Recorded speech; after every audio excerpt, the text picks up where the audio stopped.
So now you may be starting to understand what anxiety is and how the brain is responding to these stresses. It's useful to start to picture anxiety as if it comes at you in two waves. The first wave is the first impression, the first thing that happened and laid down the initial sensory input. It may be something simple, like you had to stand up at school and read something from a book, and for some reason maybe you hadn't done your homework, or maybe you'd left your glasses at home, or whatever, you couldn't do it. And the experience was bad, it was upsetting, the children were laughing at your discomfort, the teacher got cross, you felt embarrassed and maybe you blushed.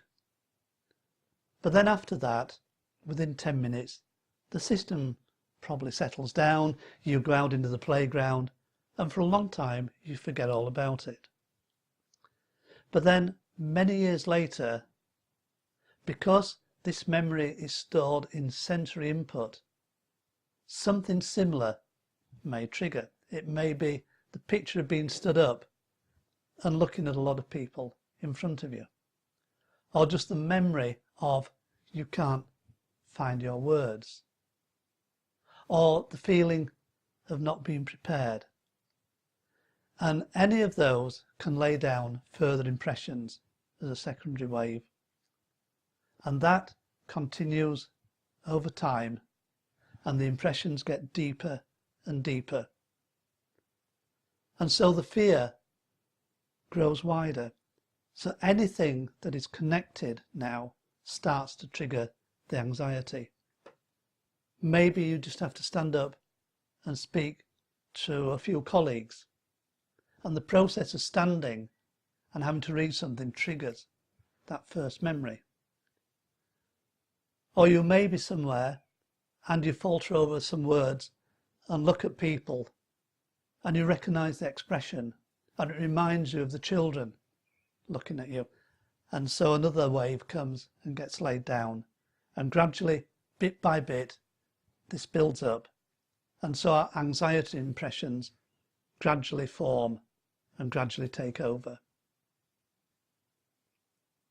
One of the great gifts from evolution that we have is imagination. With imagination, we have created aircraft, we have put man on the moon. We have created all the technological benefits around us, and we also have created the horrors.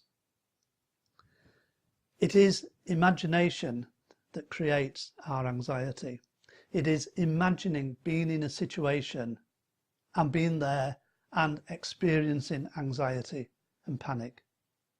In effect, we do it to ourselves by creating a future. But it does not have to be this way. Imagination is also our great asset.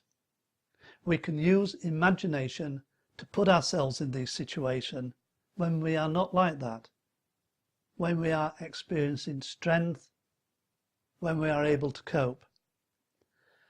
And we will be using imagination a lot in future exercises.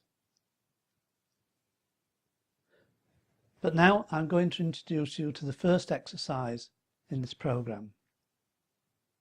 This exercise is called the pause.